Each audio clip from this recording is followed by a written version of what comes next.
Meus irmãos, boa noite. É com muita satisfação e muito prazer que nós vamos hoje iniciar um estudo do Evangelho, que é um tema bastante interessante aos nossos olhos, que iniciaremos do capítulo 8, Bem-aventurados os puros de coração, o item 20, bem-aventurados os que têm fechados os olhos. É muito interessante a gente saber que tem as bem-aventuranças de Jesus, mas esse não é uma bem-aventurança. De Jesus, não.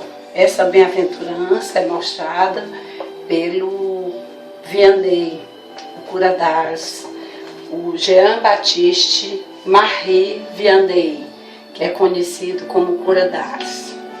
É muito necessário que a gente tente compreender um pouco quem são estes irmãos que vieram trazer para nós no Evangelho as orientações. Então, o Vianney, o Jean-Baptiste Marie Vianney, que é o cura d'Ars, conhecido como cura d'Ars, ele traz essa mensagem 3 anos após ele ter desencarnado. Ele desencarnou em 1800 e... Peraí, só um instantinho.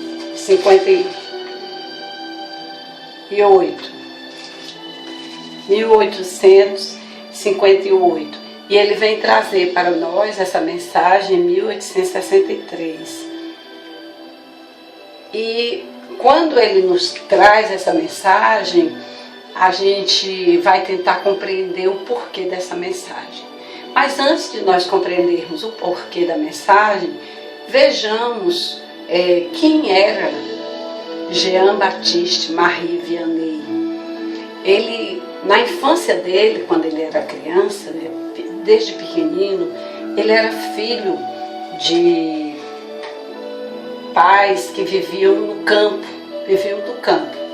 E o seu pai, e ele desde pequenino, que ele queria ser sacerdote, mas seu pai mostrou desde cedo que não gostaria da ideia dele ser sacerdote, porque ele queria que ele fosse camponês, que ele desse continuidade ao trabalho da família. Mas a sua mãe e seus tios estimularam muito, incentivaram para que ele se tornasse um verdadeiro sacerdote, como ele queria desde pequeno. A gente sabe que nada é por acaso, né? A situação, tudo que o espírito se compromete antes de reencarnar. Então, quando ele iniciou a sua trajetória, ele sofreu muito, porque ele vivia numa aldeia, como eu já disse anteriormente, uma pequenina aldeia, e vivia do campo, então ele não estudava. E quando ele entra na igreja, quando ele chega para poder fazer os testes, né, para ver como ele tinha que dar conta do latim, que o latim era, na época, as missas eram feitas em latim. E também o seu francês ele tinha muitas dificuldades, porque ele não tinha fluência no francês escrito. E lá na sua aldeia, eles tinham um dialeto. Ele utilizava esse dialeto, por isso ele sentiu mais dificuldades ainda. Mas como a espiritualidade superior, ela ajuda quando os espíritos têm vontade verdadeiramente na sua encarnação. Então o que aconteceu? Tinha um sacerdote que era um espírito afim, era uma alma afim do Vianney, do Jean-Baptiste Marie Vianney. Ele auxiliou, ensinou pacientemente, ensinou bem direitinho a ele, tanto o latim como o francês escrito. E esse espírito era tão amigo dele, tão querido, que quando no plano espiritual ele era o mentor espiritual do Cura d'Ars, para vocês terem uma ideia. Por que ele era chamado de Cura d'Ars? A primeira aldeia que ele foi designado a trabalhar era uma aldeia pequenina e muito pobre, miserável. E ele observou que os moradores eram muito ociosos, havia bastante alcoolismo e havia muita miséria. Ele fez um trabalho incansável, de muito amor, com essa aldeia, e eles se reestruturaram, tanto em termos de trabalho, como espiritualmente. Logo na sua chegada, a casa paroquial que ele foi morar era de muito conforto. E ele viu a discrepância, o paradoxo que era entre a vida dos aldeões e a vida dele que ele iria utilizar. Então, observando a vida de todos eles, ele foi tirando os mobiliários e foi distribuindo. Ele só deixou única e exclusivamente o mínimo possível, o mínimo necessário: uma cama, uma cadeira e uma mesinha a qual ele estudava, ele escrevia. Então aí a gente vê o desapego material. Por isso é que é importante falar deste espírito, para que a gente compreenda melhor. Então a gente observa o desapego. A humildade dele foi muito grande. Ele deixa exemplos belíssimos na nossa história. Então a gente observa que o Cura d'Ars, sim, ele era chamado de Cura d'Ars porque o nome da aldeia era d'Ars. E por que ele era chamado de cura? Porque cura os sacerdotes eram chamados de cura. E ele passou a ser conhecido como Cura d'Ars. Pois bem,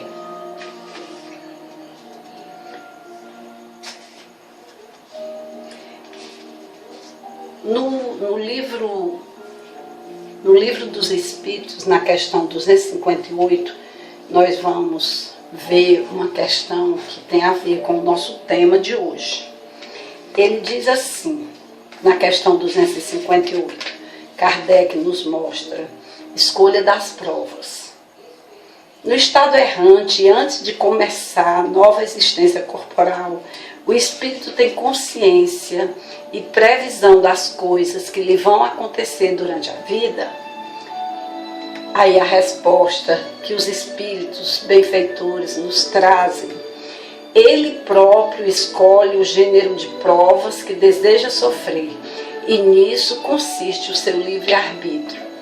Por que nós iniciamos com o Livro dos Espíritos com essa questão? Para a gente analisar o porquê da nossa mensagem que o Cura d'Ars nos traz.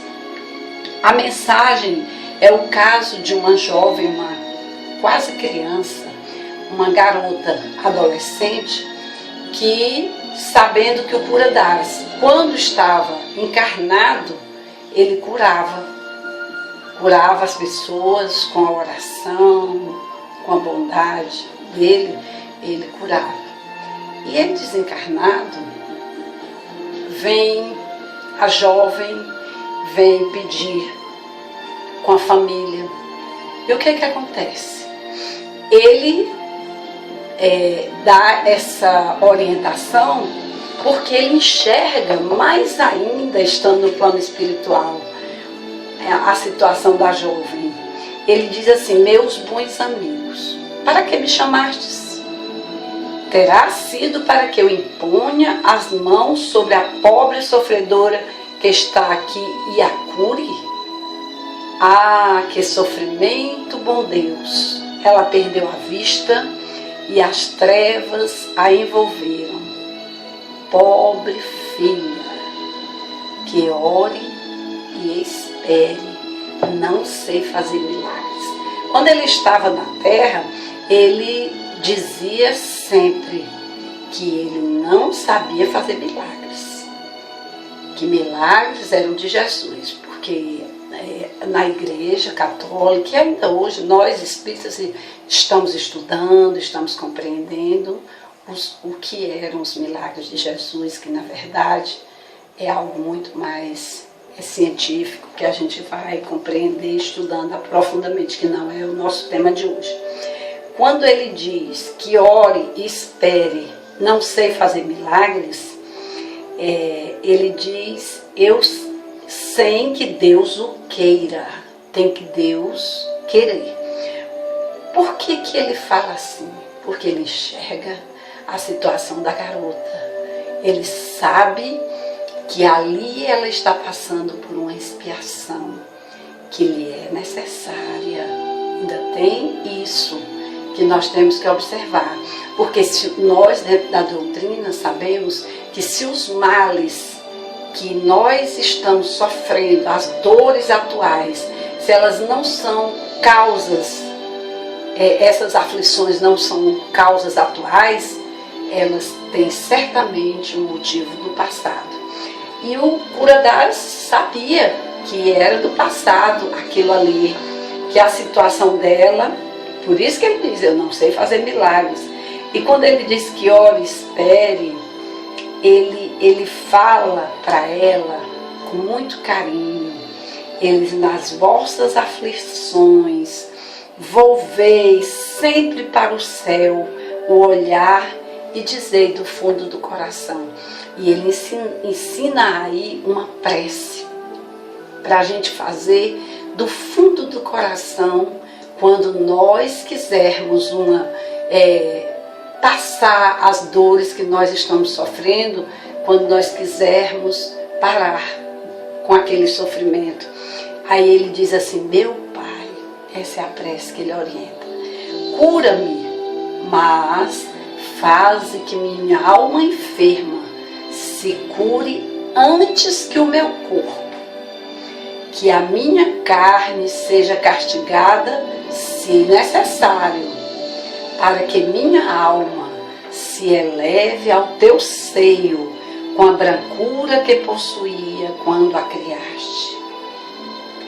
Após essa prece, meus amigos, isto ele em espírito dizendo, que o bom Deus ouvirá sempre, dadas vos serão a força e a coragem, e quiçá também a cura, que apenas timidamente pedistes em recompensa da vossa abnegação. É interessante quando ele nos mostra essa orientação, ele nos diz que é preciso que nós façamos com o coração. Não são palavras decoradas. A gente fala com o coração. E se vocês tiverem prestado atenção, verão que, primeiramente, eu entrego nas mãos de Deus. Se é para que eu me cure, se a minha alma está enferma, se vai me fazer bem, então que eu seja curado. Mas se for para o meu bem, isso é importante que a gente reflita. Aí a gente volta para o Livro dos Espíritos, na questão 258, e a resposta da pergunta que nós lemos no início, quando ele pergunta se na erraticidade, e antes de começar a nova existência corporal, o Espírito tem consciência e previsão das coisas que lhe vão acontecer durante a vida, aí ele nos mostra, os Espíritos superiores nos mostram, ele próprio escolhe o gênero de provas que deseja sofrer, e nisso consiste o seu livre-arbítrio. Quer dizer, nós já conhecemos e nós escolhemos o gênero de provas que iremos passar. Então é preciso, é necessário que com o nosso livre-arbítrio a gente compreenda o que é melhor para nós. E quando a gente está na carne, a gente procura maiores facilidades. E isso nos distancia do que nós nos comprometemos. Por isso que muitas vezes a gente vem e volta sem dar conta do que nós nos comprometemos. É necessário, sim, que a gente passe pelas provas, pelas expiações. Jesus disse nada há de oculto que não venha a ser descoberto. Quando ele diz isso, ele nos faz com que compreendamos que está oculto para os nossos olhos neste momento, mas depois a gente vai compreender. O Santo Agostinho, no capítulo 5, ele faz com que a gente reflita sobre isso, quando ele diz, lá no item 19, que o mal e o remédio, quando ele pergunta, será a terra um lugar de gozo, um paraíso de delícias?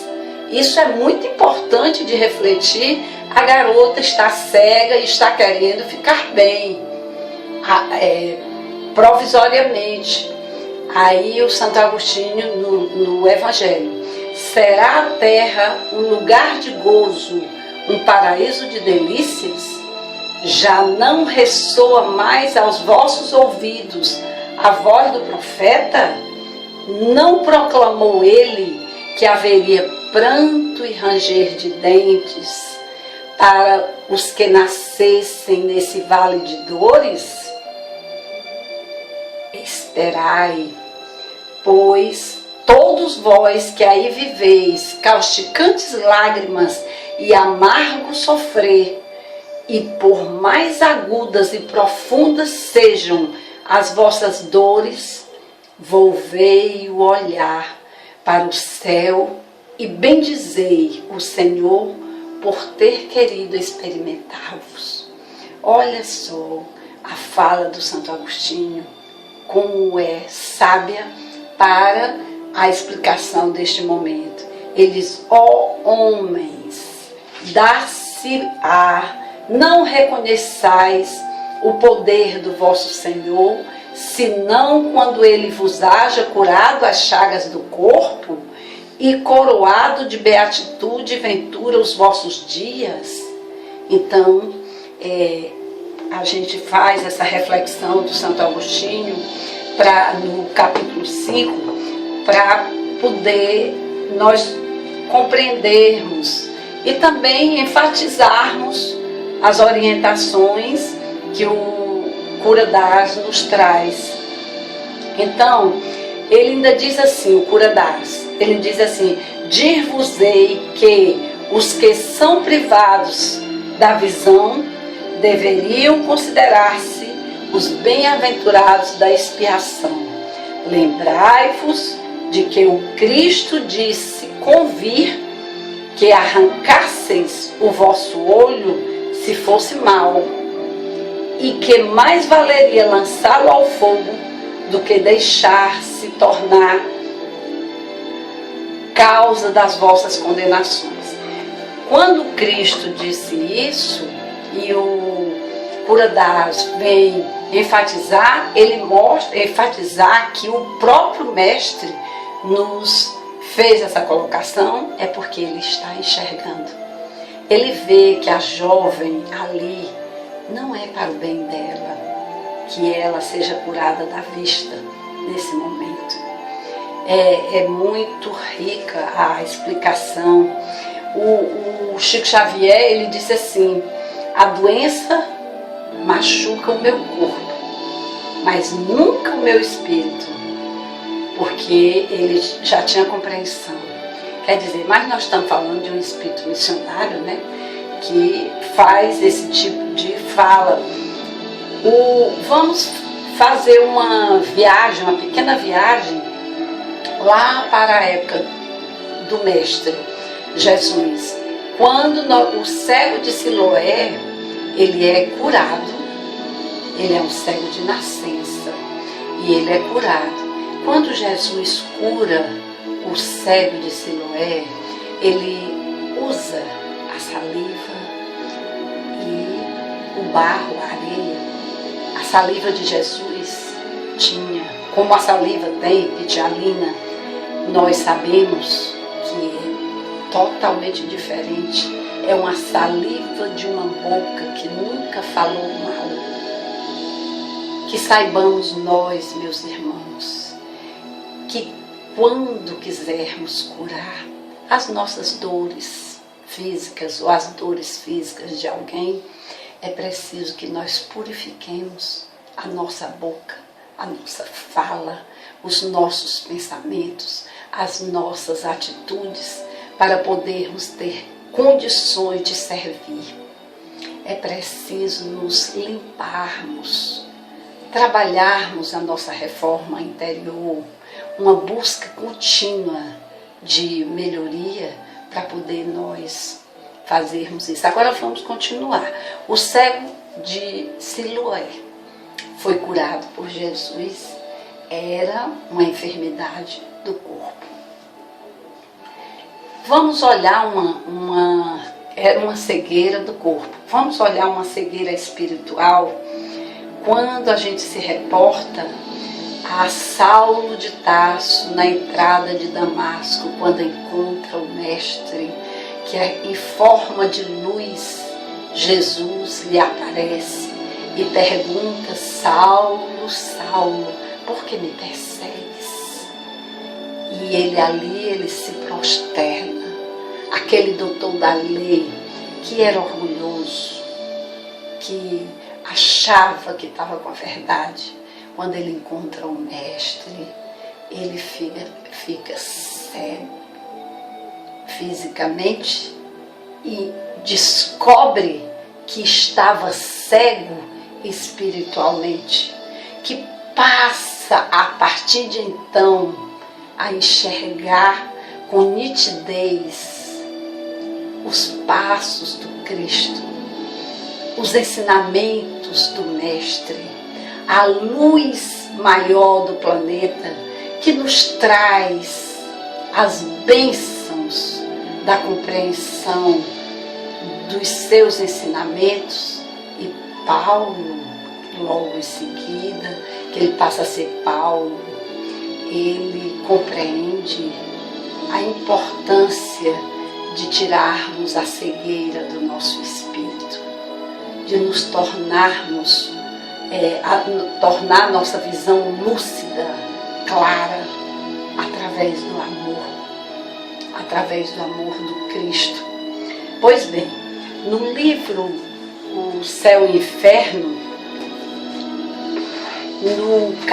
no capítulo 7, as penas futuras, segundo o Espiritismo, quando no item Código Penal da Vida Futura, no parágrafo 16, ele nos mostra o caminho. Kardec muito sabiamente nos mostra o caminho. Ele mostra que o caminho é o arrependimento sincero das nossas falhas. Aí nós temos que passar por 3 fases: o arrependimento sincero, a expiação e a reparação. Então, aí ele diz que arrependimento, expiação e reparação constituem, portanto, as 3 condições necessárias para apagar os traços de uma falta e suas consequências. O arrependimento suaviza os travos da expiação, abrindo pela esperança o caminho da reabilitação. Só a reparação, contudo, pode anular o efeito, destruindo-lhes a causa. Do contrário, o perdão seria uma graça, não uma anulação.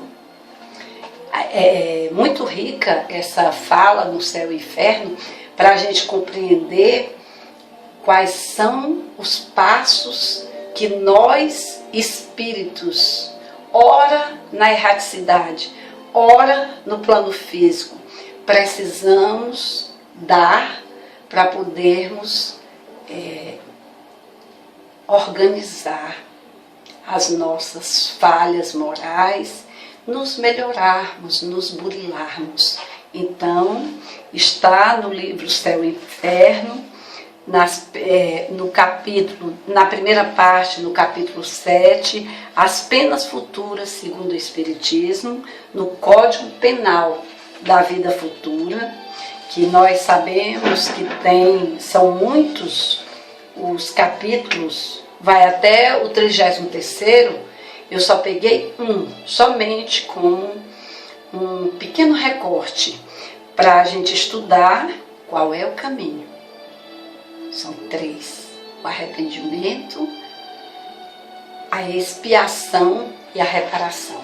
Então a gente primeiro se arrepende, depois a gente passa pela expiação, depois a gente repara as nossas faltas, para nós chegarmos à condição de progresso. Nós temos que passar pelo código penal da vida futura, que está no livro Céu e Inferno, que muito sabiamente ele vem nos mostrar, o Kardec. Em Mateus, Jesus fala o seguinte: a candeia do corpo são os olhos. Jesus fala, porque o nosso tema é exatamente uma garota cega, né?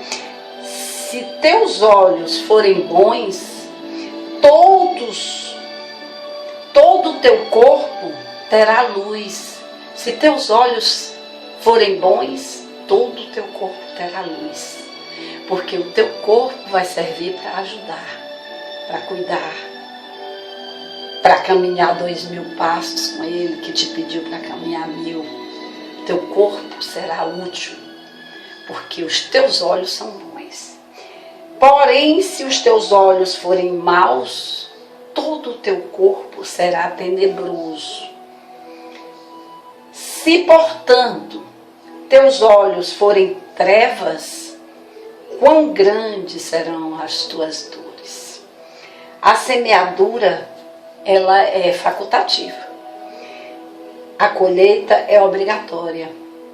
Então, quando nós compreendemos isso, nós sabemos que a lei de ação e reação, ela é uma das leis de Deus que, com certeza, ela acontece no tempo e na hora certa.